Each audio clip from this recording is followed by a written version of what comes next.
हमारा जो आज का टॉपिक हो जाता है माइक्रो इकोनॉमिक्स के अंतर्गत, वो टॉपिक हो जाता है with the help of indifference करो, तरसा वक्रों के विश्लेषण के अंतर्गत उपभोक्ता संतुलन का पता लगाना। ठीक है, यानी जो मैं कंज्यूमर इक्विलिब्रियम का आज पॉइंट आपके साथ डिस्कस करने जा रहा हूं, ये उपभोक्ता संतुलन जो है वो मार्शल से बिल्कुल डिफरेंस है। प्रोफेसर मार्शल ने कहा था कि जहां पर marginal utility of x and price of x हो जाता है, दैट इज इक्विलिब्रियम पॉइंट। हमने पिछली क्लास में देखा था। अगर एक्स वस्तु से मिलने वाली सीमांत उपयोगिता उसके मूल्य के बराबर हो, वही संतुलन का बिंदु है।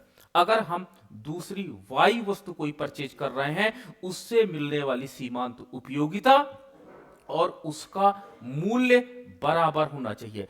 इस प्रकार प्रोफेसर मार्शल ने बताया था कि एक उपभोक्ता संतुलन की अवस्था में वहां पर होगा जहां पर उसको मिलने वाली सीमांत उपयोगिता और उसको जो उसके द्वारा प्रदान किया गया मूल्य, दोनों का मान बराबर हो जाता है। तो यह प्रोफेसर मार्शल के अनुसार इक्विलिब्रियम की कंडीशन होगी। यह मार्शल के अनुसार था। अब आते हैं प्रोफेसर हिग्स। प्रोफेसर हिग्स ने बताया कि वास्तव में एक कंज्यूमर ऑप्टिमाइजेशन की कंडीशन में वहां पर होगा जहां पर उसका तटस्था वक्र सबसे ऊंचा हो, यानी इंडिफरेंस कर्व सबसे हाईएस्ट पर वो पहुंच जाए, यानी सबसे ज्यादा यूटिलिटी गेन करे विथ मिनिमम कॉस्ट के, यानी सबसे कम खर्च करने के बाद वो अधिकतम इंडिफरेंस कर्व पे पहुंच जाता है। इसे कहते हैं हिग्स के अनुसार कंज्यूमर इक्विलिब्रियम, और इसे modern theory of the consumer equilibrium के नाम से भी जाना जाता है। ठीक है, एक उपभोक्ता का व्यवहार हरदम ऐसा होना चाहिए कि वो बाजार में जाए और बाजार में जाने के बाद मिनिमम एक्सपेंडिचर द्वारा, सबसे कम खर्च के द्वारा सबसे अधिक यूनिट का परचेज कर सके। सबसे ज्यादा यूनिट होगी तो आपका कंजप्शन बिहेवियर भी ऊंचा होगा।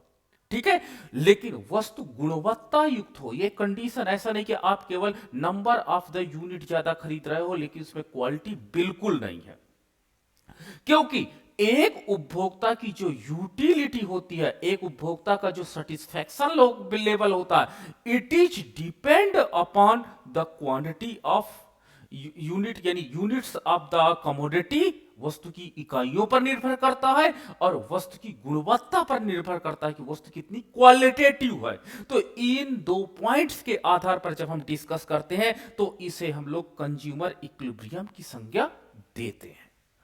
नाउ द ये हम देख सकते हैं कि उपभोक्ता संतुलन से तात्पर्य यह है कि उपभोक्ता अपनी आय किस प्रकार से व्यय करे। हर इंसान के पास ये प्रॉब्लम होती है कि हम अपनी इनकम को किस तरीके से व्यय करें, खर्च करें कि अधिकतम संतुष्टि प्राप्त किया जा सके, कि हम उस इनकम से मैक्सिमम यूटिलाइजेशन कर सके, या यूटिलिटी प्राप्त कर सके, या सेटिस्फैक्शन प्राप्त कर सके। अगर हम कहीं पे ज्यादा पैसा खर्च करते हैं और उस अनुरूप हमको यूटिलिटी नहीं मिलती है, तो हम कहेंगे this is not optimization point, this is not equilibrium point. तो हम अपने इनकम से, यानी जो हम इनकम एक्सपेंडिचर के रूप में यानी व्यय कर रहे हैं, उससे हमको यूटिलिटी मैक्सिमाइज हो जाए, वही इक्विलिब्रियम हमारा कंज्यूमर इक्विलिब्रियम के नाम से जाना जाता है। इस प्रकार एक उपभोक्ता संतुलन की स्थिति में उस समय होता है जब वह अपनी सीमित आय को विभिन्न वस्तुओं पर इस प्रकार से व्यय करे कि उसको अधिकतम संतुष्टि प्राप्त हो। तो इसे हम लोग कंज्यूमर इक्विलिब्रियम की स्टेज कहेंगे। सब दूसरे शब्दों में हम कह सकते हैं कि एक उपभोक्ता संतुलन की स्थिति में तब माना जाएगा जब उसको अपनी आय के प्रयोग से अधिकतम संतुष्टि मिल रही है, यानी हम अपनी इनकम को जो एक्सपेंडिचर के रूप में कन्वर्ट कर रहे हैं, जो हम खर्च के रूप में कन्वर्ट कर रहे हैं, उससे मैक्सिमम यूटिलिटी अगर मुझे मिल रही है, तो this is called consumer equilibrium. अब कंज्यूमर इक्विलिब्रियम के अंतर्गत हम क्या देखते हैं कि कंज्यूमर इक्विलिब्रियम के अंतर्गत सबसे पहले उपभोक्ता को तड़स्सा वक्र का विश्लेषण करना अनिवार्य है। ठीक है, तड़स्सा वक्र के विश्लेषण के द्वारा ही हम कंज्यूमर इक्विलिब्रियम को यहां पर एक्सप्लेन करेंगे। तो सबसे पहले तड़स्सा वक्र यह बताता है कि एक उपभोक्ता सदैव कहां पर, ऊंचे तड़स्सा वक्र पर जाना पसंद करेगा। अगर वो IC1 पर है, नीचे तटस्थ वक्र पर है, तो IC1 का मतलब होता है कि कम वस्तुओं के प्रयोग को वो दिखा रहा है, यानी X की X1 वस्तु का प्रयोग दिखा रहा है और Y की Y1 वस्तुओं का प्रयोग कर रहा है। लेकिन अगर उसके द्वारा X तथा Y वस्तुओं का प्रयोग पहले से बढ़ा दिया जाता है तो निश्चित रूप से उसकी यूटिलिटी बढ़ जाएगी और वो ऊंचे तटस्थ वक्र IC2 पर चला जाएगा। तो यानी नीचा इंडिफरेंस कर्व, नीचा तटस्थ वक्र हमें कम संतुष्टि को दर्शाता है, कम वस्तुओं के उपभोग को दर्शाता है, कम वस्तुओं के कॉम्बिनेशन को दर्शाता है। वहीं ऊंचा तटस्थ वक्र अधिक वस्तुओं को दर्शाता है, अधिक वस्तुओं के प्रयोग को दर्शाता है और एक उपभोक्ता का उद्देश्य होता है कि सदैव अधिक से अधिक वस्तुओं को परचेज करे और उनका उपभोग करे। तो हमारा उद्देश्य लाइफ में होता है कि ऊंचे तटस्थ वक्र पर हम जाएं और कोशिश करें एक उपभोक्ता कि सबसे ऊंचे तटस्थ वक्र पर वो जाकर के अपने संतुलन को खोजे। तो यानी अगर कोई उपभोक्ता IC1 पर है तो यानी वो एक निश्चित वस्तुओं के संयोगों का प्रयोग कर रहा है, लेकिन IC1 से मच बेटर स्टेज उसकी IC2 पर है। एक उपभोक्ता को चाहिए कि वो IC2 पर जाए, लेकिन अगर उसके पास इनकम है तो उसे और ऊंचे वाले कॉम्बिनेशन IC3 पर जाना चाहिए, और अगर उपभोक्ता के पास इनकम ज्यादा है तो ऊंचे तटस्थ वक्र IC4 पर जाना चाहिए। But it will be depend upon your income level, कि आप किस इनकम लेवल पे आते हो। आप शोरूम में चाहते हो, शोरूम में चाहते हो कि मुझे 500 से ज्यादा का शूज मैं नहीं लेना चाहता हूं, तो this is the income level. ठीक है, एक उपभोक्ता अपनी इनकम लेवल द्वारा अपनी लिमिटेशंस को बताता है। मुझे 1000 से अधिक का महंगा शूज नहीं चाहिए, तो उस 1000 के कॉम्बिनेशन में जो बेस्ट क्वालिटी का शूज आएगा उसको मैं परचेज करने का प्रयास करूंगा, और यही ऑप्टिमाइजेशन की कंडीशन होगी। तो एक उपभोक्ता अपने दी गए इनकम के अनुरूप सदैव ऊंचे इंडिफरेंस कर्व पर जाने का प्रयास करता है, और एक उपभोक्ता जितने ऊंचे तटस्थ वक्र पर जाएगा उसको मिलने वाली संतुष्टि भी सबसे ज्यादा होगी। तो सबसे पहले आपका इंडिफरेंस कर्व यह बताता है कि हमें एक उपभोक्ता को सदैव ऊंचे इंडिफरेंस कर्व पर जाना चाहिए। देखिए यहां पर डायग्राम में x का अगर मैं देखता हूं कि x का x1 वस्तुओं का प्रयोग करता है, Y का Y1 वस्तु का प्रयोग करता है एट इक्विलिब्रियम पॉइंट A, लेकिन अगर वो ऊंचे तटस्थ वक्र IC2 पर जाता है तो संतुलन बिंदु B प्राप्त होता है, और जिसमें x का प्रयोग बढ़ा करके OX1 से OX2 कर देता है तथा y का प्रयोग बढ़ा करके OY2 कर देता। इसी प्रकार ऊंचा तटस्थ वक्र C है जो यह बताता है कि एक उपभोक्ता X3 वस्तु का प्रयोग करता है तथा y का Y3 प्रयोग करता है। तो देखिए x की पहले से ज्यादा वस्तुओं का प्रयोग करने लगा है तथा y का भी पहले से ज्यादा प्रयोग करने लगा है। तो एक ऊंचा तटस्थ वक्र ज्यादा वस्तुओं के कॉम्बिनेशन को दर्शाता है, और ज्यादा वस्तुओं के कॉम्बिनेशन के लिए एक उपभोक्ता को ज्यादा से ज्यादा इनकम खर्च करना होता है। इसलिए एक उपभोक्ता क्या करता है, दिए गए इनकम से अपनी यूटिलिटी को मैक्सिमाइज करता है। अब बात आती है कि मैं तो कोई भी उपभोक्ता क्या चाहेगा कि भाई हमको सबसे बेस्ट वाले कॉम्बिनेशन पर पहुंचा दो, IC4 पर हमें स्टेब्लिश कर दो। We want to purchase the combination of IC4 indifference curve पर जो कॉम्बिनेशन अवेलेबल है उसे मुझे दे दो। बट लिमिटेशंस क्या आती है, लिमिटेशंस आती है आपकी कीमत या बजट या इनकम लाइन। इनकम लाइन ये आपकी लिमिटेशंस को बताता है, यह बताता है कि आप क्या IC4 पे जा सकते हो या IC4 पर नहीं जा सकते हो।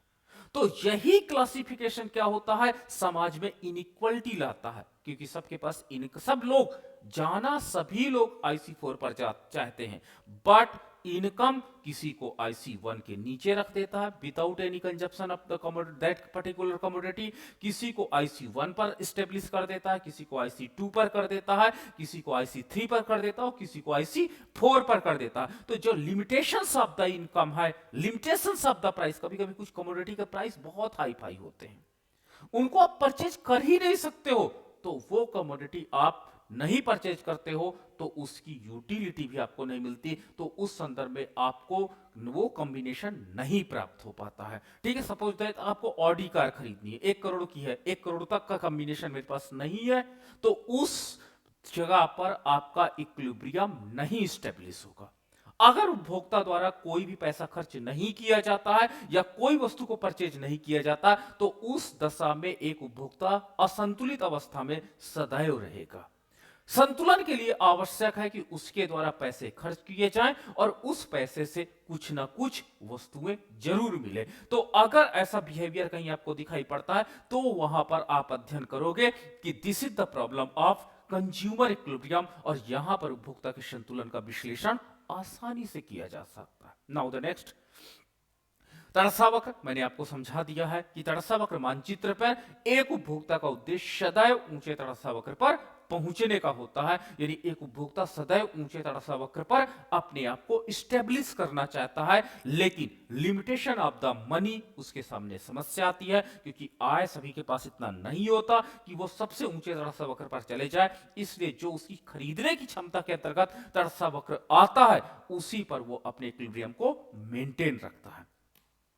अब बात आती है दूसरा, कीमत या बजट रेखा की बात आती है, जो हम लोग यहां पर स्टडी कर रहे हैं। कीमत रेखा या बजट रेखा आपकी आय के उस विकल्प को दर्शाते हैं, उस कॉम्बिनेशन को दर्शाते हैं, उस ऑप्शन को दर्शाते हैं जो दी हुई आय से आप दोनों वस्तुओं को परचेज कर सकते हो।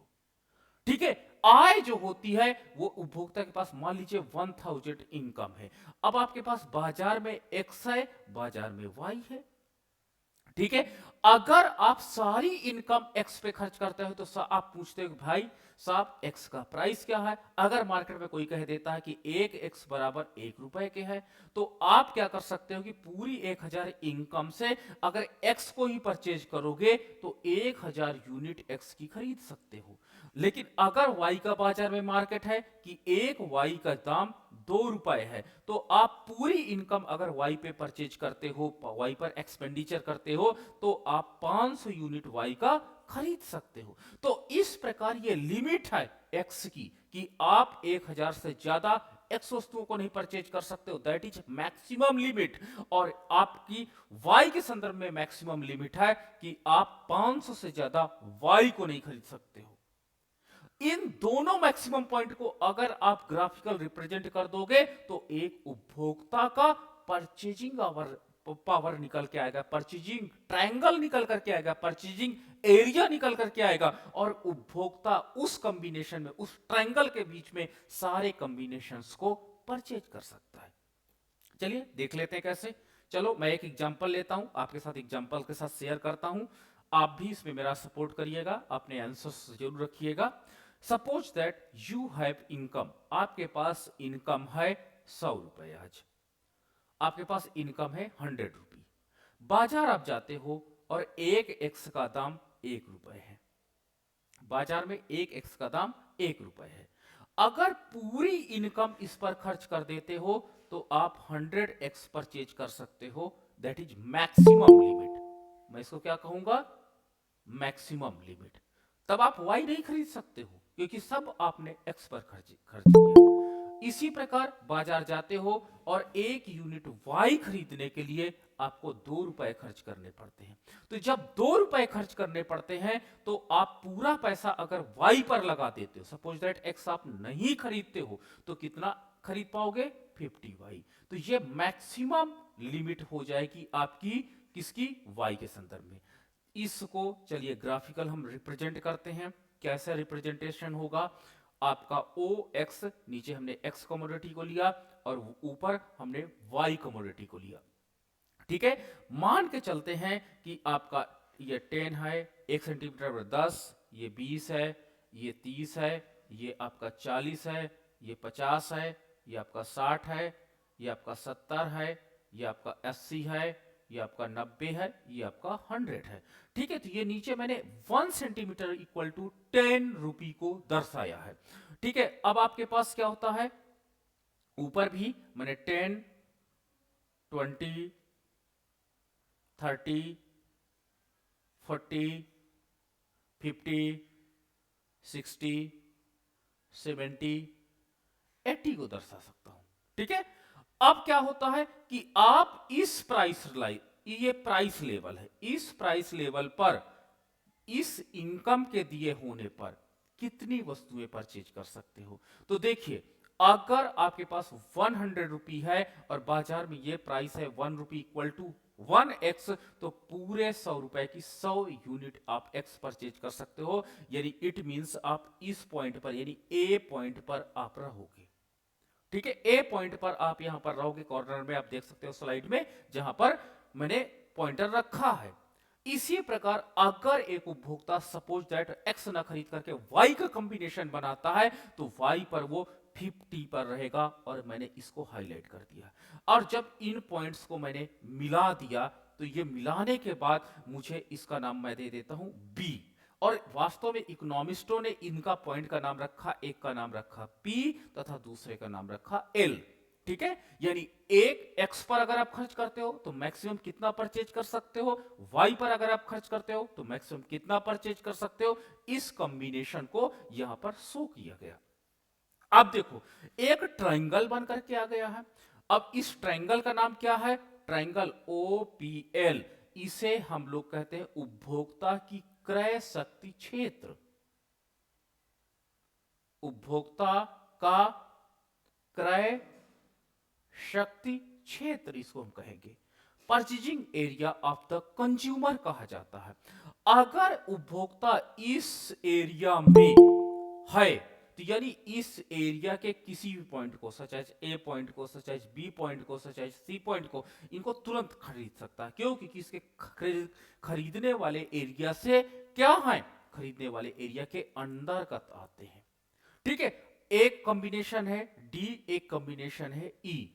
तो उपभोक्ता क्या करता है कि A combination, B combination, C combination तुरंत खरीद सकता है। ठीक है, डी कॉम्बिनेशन को भी वो खरीद सकता है, और लेकिन ई कॉम्बिनेशन को वो कभी नहीं खरीद सकता, क्योंकि उसके पास इनकम मात्र 100 रुपी गिवन है। ठीक है, अब एक उपभोक्ता सदैव संतुलन में मूल्य रेखा के ऊपर वाले कॉम्बिनेशन पर ही रहेगा।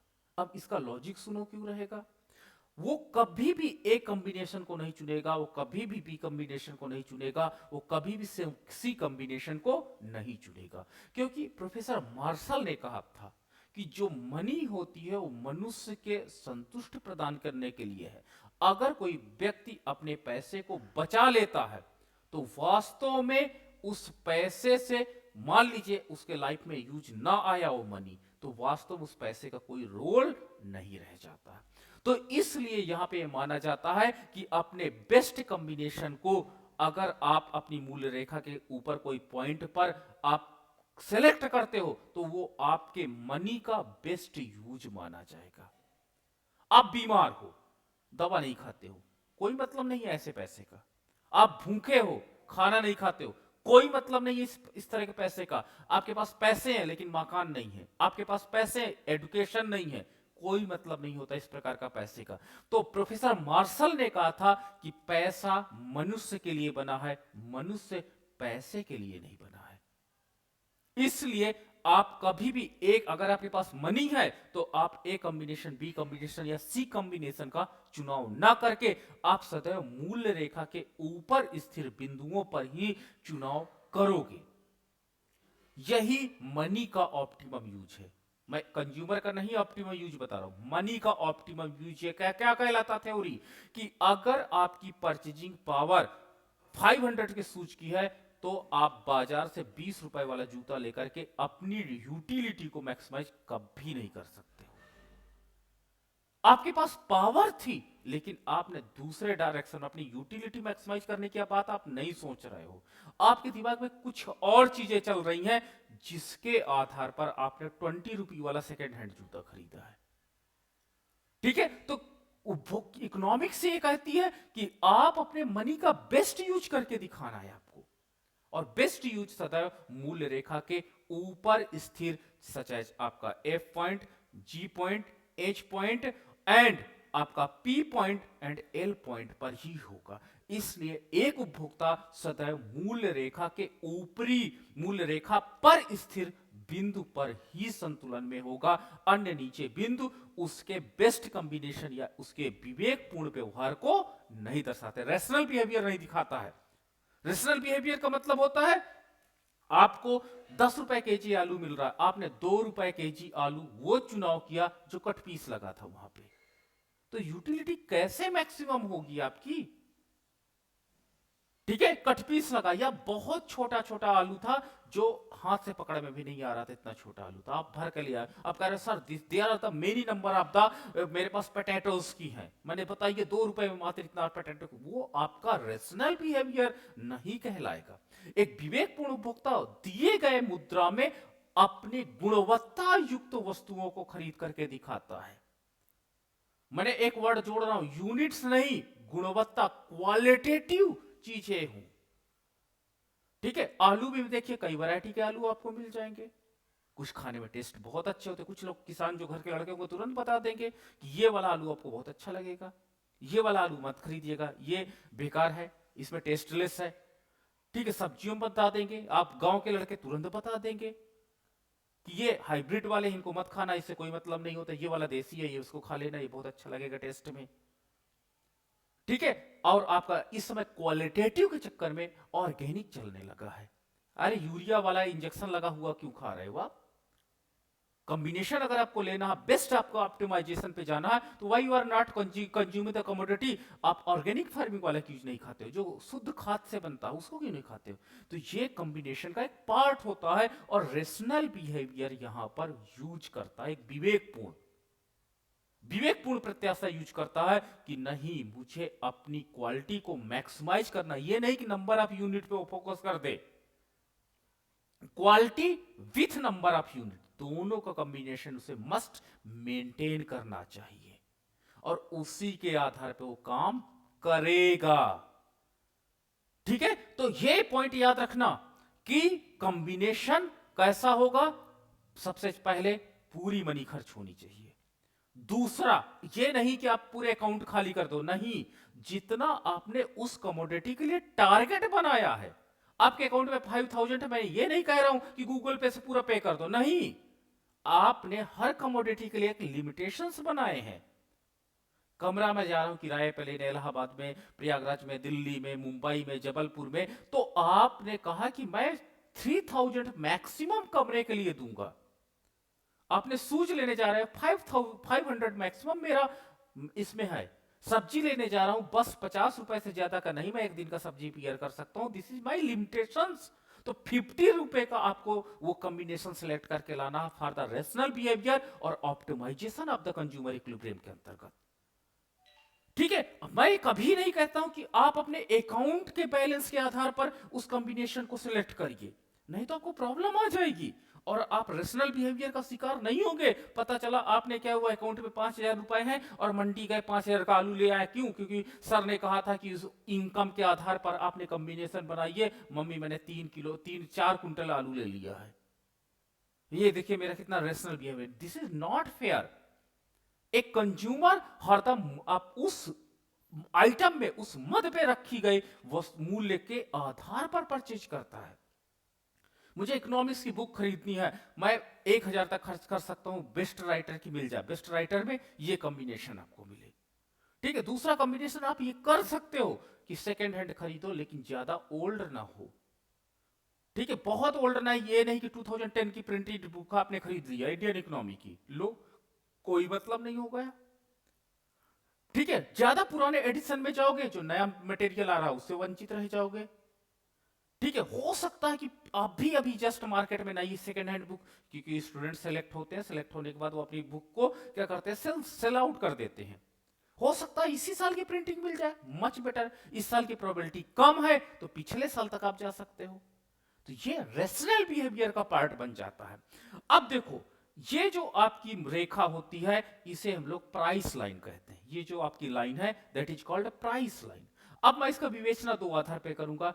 एक विवेचना करूंगा इनकम के बेस पे और दूसरी विवेचना करूंगा प्राइस के बेस पे, क्योंकि दोनों मूवेबल हैं, दोनों फ्लेक्सिबल हैं। तो एक को कांस्टेंट करके मैं दूसरे पे बात करूंगा, दूसरे को कांस्टेंट करके पहले पे बात करूंगा, और चीजें क्लियर होंगी। सपोज दैट आपके पास 100 रुपये है, ठीक है, 100 रुपये है, आपका एक एक्स का बाजार में दाम 1 रुपए है, ठीक है, आपने 100 एक्स परचेज किया, आपका बाजार में एक वाई का दाम 2 रुपए है और आपने 50 वाई परचेज किया। ये अभी मैंने मूल्य रेखा आपकी बनाई थी और मूल्य रेखा बनाने के बाद मैंने कुछ ऐसी लाइन खींची थी, ठीक है, और आप भी एग्री थे कि ये आपका जो ट्रायंगल बना OPL, this is the purchasing area triangle, और इस एरिया के सारे पॉइंट हम परचेज कर सकते हैं। सपोज दैट इनकम आपकी फिक्स है, इनकम में कोई चेंजेस नहीं है, ठीक है, इनकम में कोई परिवर्तन नहीं है। अब आपका इस पॉइंट पर आप डिस्कस करते हैं, अगर एक आपका जो एक यूनिट एक्स है उसका दाम 2 रुपए हो जाए तब क्या होगा? अब उपभोक्ता जो यहां 100 खरीद रहा था 50x ही खरीद पाएगा 50x निश्चित रूप से, बट y की उतनी ही मात्रा खरीदेगा। तो ये मूल्य रेखा, ये और पहले से अब x जो कमोडिटी आपने नीचे लिया है, x कमोडिटी, वो अब पहले से वो आधी खरीदने लगा, जो 100 खरीद रहा था। देखो इसीलिए OL के मैंने बीच में टिक कर दिया, बीच में टिक कर दिया। अब देखो कंज्यूमर का जो ट्रायंगल है, कंज्यूमर का जो परचेजिंग एरिया है वो पहले से कम हो गया, साथ ही साथ मूल्य रेखा की ढाल PL, slope of the price line, पहले से ज्यादा हो गया। तो स्लोप अगर मूल्य रेखा का बढ़ जाता, पॉइंट नोट करिएगा, नेट जेआरएफ में बहुत इंपॉर्टेंट है, if slope of price line raise अगर बढ़ जाता है तो एक्स वस्तु आपकी महंगी हो जाती है। ये देखो मैंने यहां पे महंगी दिखाया था, एक्स वस्तु महंगी हो गई, ठीक है, एक्स वस्तु यानी जो आधार अक्ष में है वो वस्तु महंगी होगी, ठीक है। अब दोनों मूल्य रेखाएं देखो, PL पहली मूल्य रेखा और PL1 दूसरी मूल्य रेखा, जब दोनों मूल्य रेखा एक ही पॉइंट से निकलती हैं तो ये दूसरा पॉइंट याद रखना कि y वस्तु के मूल्य में कोई परिवर्तन नहीं, अगर दोनों मूल्य रेखाएं एक ही जगह से निकल रही हैं। यदि दोनों मूल्य रेखाएं एक ही जगह से निकलती है, एक ही पॉइंट से निकलती है, तो यानी y वस्तु के मूल्य में कोई परिवर्तन नहीं हुआ। नेट जेआरएफ और पीसीएस में खूब पूछा गया है, ठीक है। डायग्राम अभी देख रहे हो, आपको समझ में आ रहा है। जब ये डायग्राम नहीं होता, एग्जाम में क्वेश्चन आ जाते, जब दिमाग खराब हो जाता है। जब दोनों मूल्य रेखाएं एक बिंदु से निकले, इसका मतलब क्या हुआ? ये बात मतलब हुआ जो ऊपर देख लो, ठीक है। अब देखो स्लोप बढ़ने का रिजल्ट होता, आपसे एग्जाम में पूछ लेते हैं, if slope of price line rises it means price rise कर गया है, प्राइस बढ़ गया है। और अगर इसी में एक कॉम्बिनेशन में और बना देता हूं कि अगर x का मूल्य घट करके 50 पैसे हो जाए, तब लो, एक यूनिट का दाम 50 पैसे हो जाएगा। अब उपभोक्ता कितनी वस्तुएं खरीदेगा? 200 कमोडिटी खरीदेगा। यानी ये मूल्य रेखा कुछ ऐसा हो जाएगी क्या? यस, ऐसा हो जाएगी, आगे की ओर भाग जाएगी। यानी प्राइस अगर कम हो गया है तो प्राइस लाइन दाहिनी साइड, राइट साइड शिफ्ट हो जा रही है। अगर प्राइस आपका बढ़ जा रहा है, प्राइस आपका बढ़ जा रहा है, तो मूल्य रेखा आपकी कहां पर भाग जा रही है? लेफ्ट साइड भाग रही है। बहुत ज्यादा क्वेश्चंस यहां पे पूछे गए हैं सिविल सर्विस में आपका, और आपके जो मल्टीपल चॉइस के जितने टीजीटी पीजीटी, यहां से सबसे ज्यादा क्वेश्चन पूछे गए हैं। कंज्यूमर इक्विलिब्रियम में सबसे ज्यादा गलत यहां पे किए हैं लोगों ने, कि अगर प्राइस राइज होता है तो जो परचेजिंग एरिया ऑफ कंज्यूमर होता है वो डिक्लाइन कर जाता है, जो उपभोक्ता की खरीदने की क्षमता होती है, पावर, वो पहले से कम हो जाता, उसके एरिया का मान पहले से कम हो जाता है। ये देखिए आप देख सकते होगे ये एरिया का मान पहले से कम हो गया है, ठीक है, उस एरिया का मान कम हो जाता है। लेकिन अगर प्राइस ऑफ कमोडिटी डिक्लाइन हो गई, दैट इज 50 पैसे, अब उपभोक्ता 200 खरीद रहा, तो मूल्य रेखा दाहिनी ओर भागती है और इस मूल्य रेखा का स्लोप पहले से डिक्लाइन कर जाता है। डिक्लाइन कर गया, देखो स्लोप क्या हो गया, पहले से कम हो गया। अब आप कहोगे सर ये स्लोप कैसे पता चलेगा? आप लोग बाइक चलाते हो, बाइक चलाने के बाद आप ये इस वाले पट्टी पे रोड पे चलाना बाइक आपको इजी है, लेकिन ये जो अंदर वाली है इस पे अगर आप बाइक चलाओगे तो कहोगे सर बहुत डिफिकल्ट है, स्लोप बहुत ज्यादा है ना, और इस पर स्लोप कम है। तो इस हिसाब से आप स्लोप समझना, स्लोप का मतलब क्या हुआ, ठीक है। तो जब किसी वस्तु का मूल्य कम होता है तो मूल्य रेखा दाहिनी ओर जाती है और आपका परचेजिंग एरिया, खरीदने की क्षमता का क्षेत्र पहले से बढ़ जाता है। परचेजिंग एरिया पहले से इंक्रीज हो जाता है, बढ़ जाता है। और जब किसी वस्तु का मूल्य बढ़ता है तो परचेजिंग एरिया आपका पहले से कम हो जाता है तथा उसका स्लोप बढ़ जाता है। तो ये मैंने बताया कि कैसे मूल्य रेखा राइट साइड शिफ्ट हुई। तो राइट साइड शिफ्ट होने का मतलब ये हुआ कि मूल्य कम हो गया, लेफ्ट साइड शिफ्ट होने का मतलब ये हुआ कि मतलब मूल्य बढ़ गया है,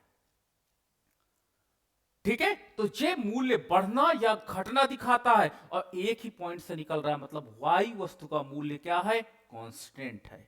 अगर यहां पर भी ये पॉइंट चेंज कर दे कहीं पर, सपोज दैट ये मूल्य रेखा है, ये आपके पास मूल्य रेखा है, और सपोज दैट मुझसे कोई ये अगर ऐसी लाइन बन जाए, तो देखो ये PL प्रारंभिक मूल्य रेखा है और ये नई मूल्य रेखा P1 L1 है। तो मैं क्या कहूंगा, राइट साइड मूल्य रेखा गई है। राइट साइड का मतलब होता है कि x के तरफ देखो ज्यादा भागी, x में जो राइट साइड है वो ज्यादा भागी है, जबकि y के संदर्भ में राइट साइड गई तो है बट कम भागी। तो मैं क्या कहूंगा कि y वस्तु का मूल्य कम तो हुआ है बट इतना कम नहीं हुआ जितना x का वस्तु का मूल्य कम हुआ। देखो यहां पर x वस्तु का मूल्य ज्यादा कम हुआ है, इसलिए आपके पास क्या होता है, ये ऊपर की ओर भाग गई है। अब हम ज्यादा वस्तुओं को परचेज करने लगे हैं, ठीक है। तो ये पॉइंट आपको कभी नहीं भूलना कंज्यूमर इक्विलिब्रियम पॉइंट के अंतर्गत, कि बाजार में सबसे पहला आप काम क्या करते हो, भैया प्राइस तो बताओ, ठीक है। साड़ी की दुकान में लेडीज जाती है, भैया प्राइस बोलते जाना। क्यों प्राइस बोलते जाना? बिकॉज ऑफ प्राइस ही मुझे मेरा परचेजिंग एरिया बताएगा, प्राइस ही मुझे परचेजिंग एरिया बताएगा। इसका मतलब क्या हुआ कि उसी से मैं अपने कॉम्बिनेशन को बताऊंगा कि मैं किस रेंज की साड़ियां खरीद सकती हूं, ठीक है। बाजार में आप जाते हो, पनीर का रेट पूछते हो, पनीर का रेट इसीलिए लोग रेट लगा करके दुकानों में रखते हैं कि आप कैलकुलेट कर लो कि आपका परचेजिंग एरिया में यह वस्तु आती है या नहीं आती है।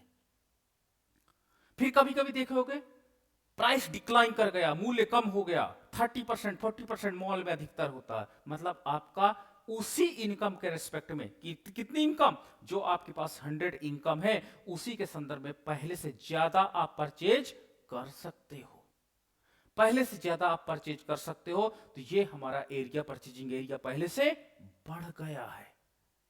इसीलिए देखिएगा बड़े बड़े मॉल के सामने, क्योंकि कंज्यूमर का बिहेवियर ऐसा होता है कि दिए गए इनकम में अगर परचेजिंग एरिया ज्यादा हो रही है तो बड़ा खुश हो जाता है, अरे केवल इतनी इनकम वही रहेगी, प्राइस कम होने से मेरा परचेजिंग एरिया बढ़ रहा है।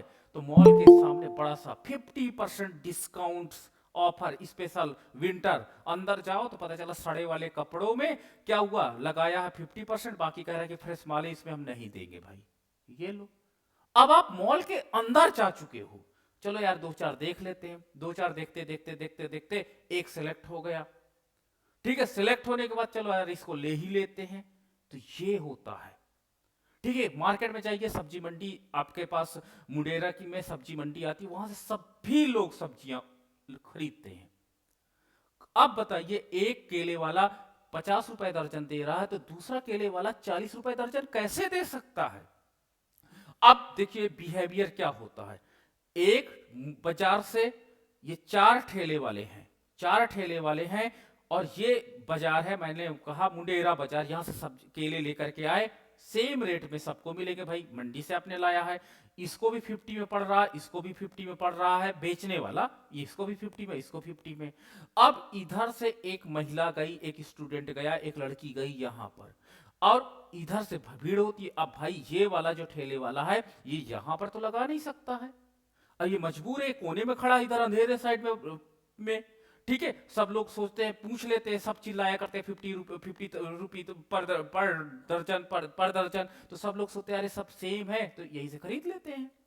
अब तुरंत ये प्रोड्यूसर जो लास्ट वाला ये दिमाग लगा देता है, ये इकोनॉमिस्ट वाला होता है, इकोनॉमिक्स पढ़े हुए होता है, ये तुरंत चिल्लाता है, ये जब महिला को देखता है कि यहाँ पर ए महिला आ गई है तो ये चिल्लाता है 30 रुपए दर्जन के लिए, 30 रुपए।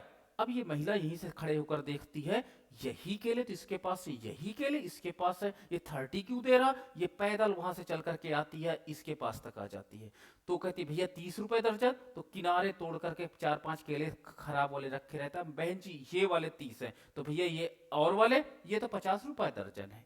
अब वो क्या करती है, अब वो जाती नहीं वहां से, कहती जब सब जगह 50 है तो भैया एक काम करो, अच्छे वाले में से 1 दर्जन दे दो।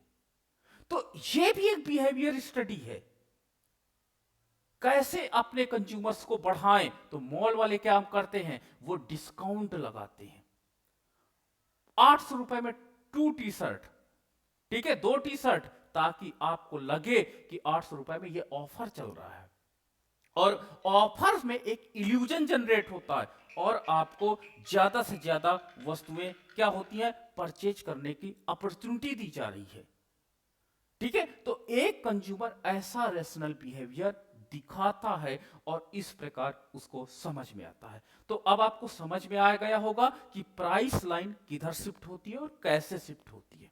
चलिए दूसरी कंडीशन में आपके साथ स्टडी करने जा रहा हूं कि if price is constant, if price is constant, अगर मूल्य मान लो स्थिर हो और इनकम बढ़ जाए, इनकम बढ़ जाए या इनकम घट जाए, तब क्या होगा, चलो देखते हैं। एक उपभोक्ता के पास 100 रुपए है, बाजार में एक एक्स का दाम 1 रुपए है और एक वाई का दाम 2 रुपए है। इस कंडीशन में इसको 100 यूनिट खरीदता है और इसको 50 यूनिट खरीदता है, ठीक है। अब मैंने कहा था कि ये मूल्य रेखा जो आपकी डेवलप होगी, ये मूल्य रेखा कैसी होगी, ये आपकी शुरू में मैंने बताया था कि ये मूल्य रेखा हुई, दैट इज पीएल मूल्य रेखा हो गई, ठीक है, पीएल मूल्य रेखा हो गई। अगर एक उपभोक्ता का मूल्य में कोई परिवर्तन ना हो, इसको मैंने कांस्टेंट कर दिया, ये प्राइस मैंने कांस्टेंट कर दिया है क्योंकि मैं अब इसकी स्टडी कर रहा हूं, ठीक है, इसको कांस्टेंट कर दिया। अब पापा ने आपको 200 दे दिया, तो अब बताओ एक्स कितना खरीद पाओगे, आप कहोगे सर 200, वाई कितना खरीद पाओगे सर 100 वाई खरीद पाएंगे, यस, क्योंकि प्राइस में नहीं चेंज हो रहा है। तो अब आप दोनों कमोडिटी को, क्योंकि आपके पापा ने डबल इनकम दे दिया है, जब डबल इनकम दिया है तो निश्चित रूप से आप दोनों वस्तुओं की डबल क्वांटिटी आप परचेज कर सकते हो। तो मूल्य रेखा क्या होगा, पहले से ऊपर चला जाएगा, शिफ्ट कर जाएगा, और शिफ्ट कैसे करेगा, पैरेलल शिफ्ट करेगा, क्योंकि मूल्य में कोई परिवर्तन नहीं हुआ है, यानी पीएल के समांतर P1 L1 होगी। अगर इसकी स्लोप में कोई चेंज हुआ तो मतलब प्राइस में चेंज हुआ है, और एक उपभोक्ता का क्रय शक्ति क्षेत्र पहले से बढ़ जाता है, उपभोक्ता का परचेजिंग एरिया पहले से बढ़ जाता है, पापा ने पहले 100 के अपेक्षा 200 दिया है, तो निश्चित रूप से उपभोक्ता का जो क्रय शक्ति क्षेत्र है वो पहले से बढ़ जाएगा। पापा ने आज पनिशमेंट दिया, 85 रुपए दिए, लो 50 रुपए दिए हैं, तो आप कितना खरीद पाओगे, एक्स की 50 यूनिट खरीद पाओगे तथा वाई की 25 यूनिट, ये लो। अब आपके पास जो आपकी प्राइस लाइन है वो डिक्लाइन करके P2 L2 हो जा रही है, और आपकी मूल्य रेखा बाईं ओर खिसक रही है।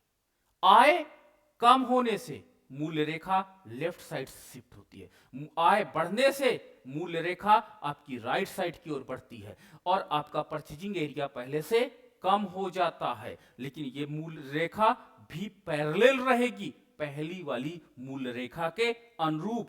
क्यों पैरेलल रहेगी, ये बताती है कि मूल्य में कोई परिवर्तन नहीं हुआ है।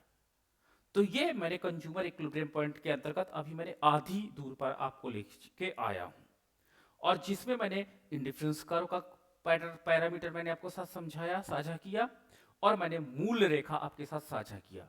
अब कल का जो लेक्चर्स होगा उसमें मैं इक्विलिब्रियम आपके साथ कंडीशंस के साथ, एजम्पशंस के साथ साझा करूंगा। कोई भी प्रश्न हो तो जरूर पूछिए मेरे साथ।